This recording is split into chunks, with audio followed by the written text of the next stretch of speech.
यहाँ लोगों की अपनी हुकूमत थी नहीं और उसका खमियाजा भी हमने भुगता है।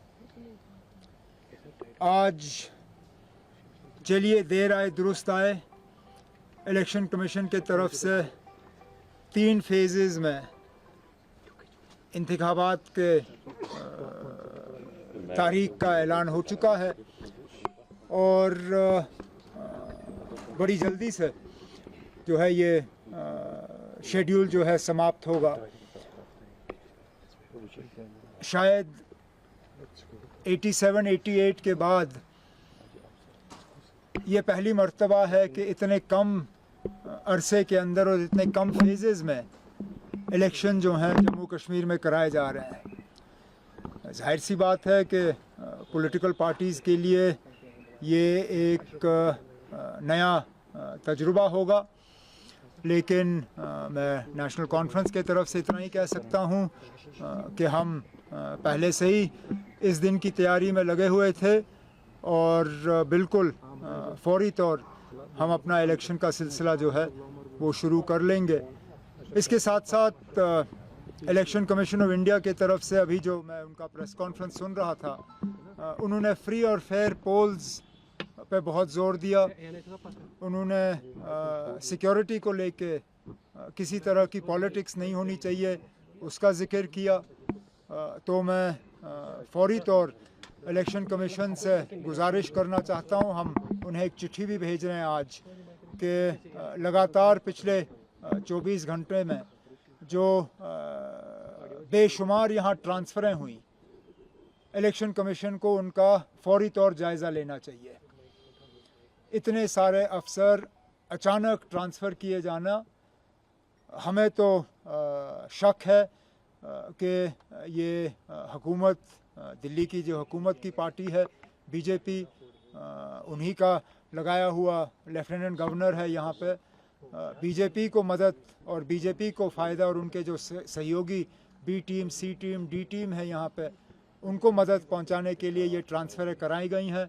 इलेक्शन कमीशन ऑफ इंडिया की तरफ से फौरी तौर इन ट्रांसफ़रों पे जो है एक उनको इनका नोटिस लेके उन्हें एग्ज़ामिन करना चाहिए और जो ट्रांसफ़र्स उनके गाइडलाइन से बाहर हैं उनको रोक दिया जाना चाहिए।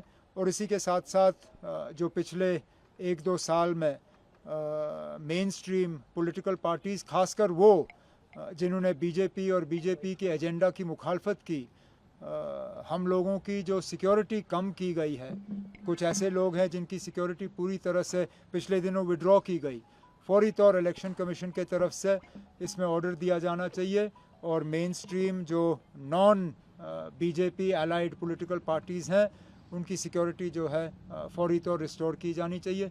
बाकी इलेक्शन के हवाले से जो बातें करनी होगी आगे आगे तो आप लोगों से बड़ी मुलाकातें होंगी तो बात करते रहेंगे।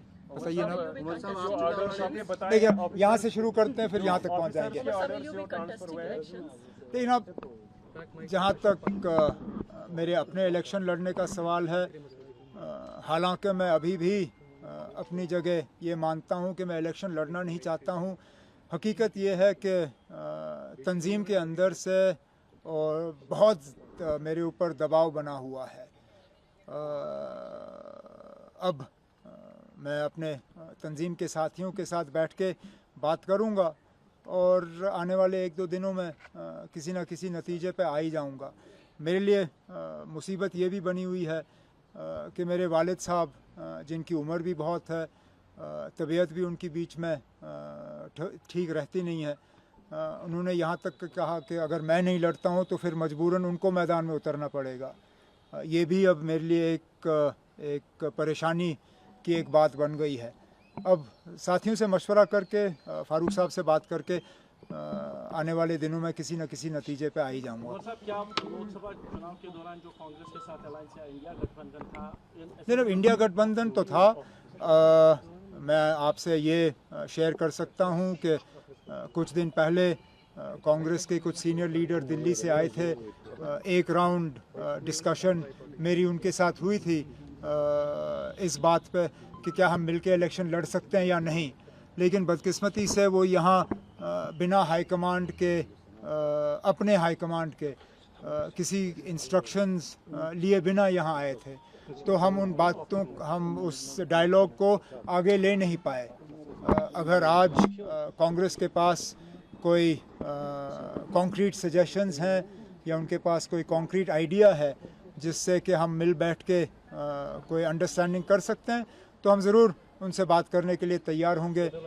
2 दिन पहले नेशनल कॉन्फ्रेंस के सदर फ़ारूक अब्दुल्ला साहब ने कांग्रेस के कुछ सीनियर लीडरों से टेलीफोन पे भी बात की थी इस सिलसिले में कि बातचीत के लिए जो है हम एक रास्ता खोल दें।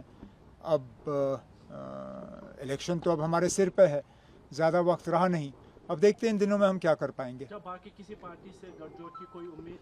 ना, अब जिन पार्टियों ने हमारे खिलाफ पिछले दिनों में इलेक्शन लड़ा उनके साथ और जो उस इलेक्शन के बाद भी हमें गाली देने पे थके नहीं, उनके साथ शायद मुश्किल होगा, क्योंकि रिश्ता उनको ठीक करना था, बजाय ये कि वो रिश्ता ठीक करें उन्होंने रिश्ता और बिगाड़ा।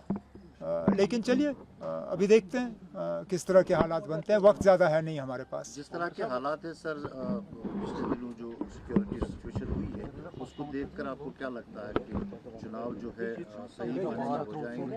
ना, बिल्कुल क्यों नहीं होंगे। अगर हम 96 में चुनाव कर सकते थे, अगर हम 98 में कर सकते थे, 99 में कर सकते थे, 2002 में कर सकते थे, तो आज कम से कम हम ये तो मान के चल सकते हैं कि जम्मू कश्मीर 2024 और जम्मू कश्मीर 1996 ज़मीन आसमान का फ़र्क है। अगर हम उस वक्त इलेक्शन करा सकते थे तो आज तो मुझे कोई इस तरह की कोई परेशानी नहीं है कि इलेक्शन नहीं होंगे। हाँ, सिक्योरिटी को लेके इलेक्शन कमीशन को हमारा थोड़ा सा जो हमारे खदशात हैं उनका ख्याल रखना होगा, लेकिन हम किसी तरह से हालात को देखते हुए जो है मैदान से पीछे हटने के लिए तैयार नहीं है।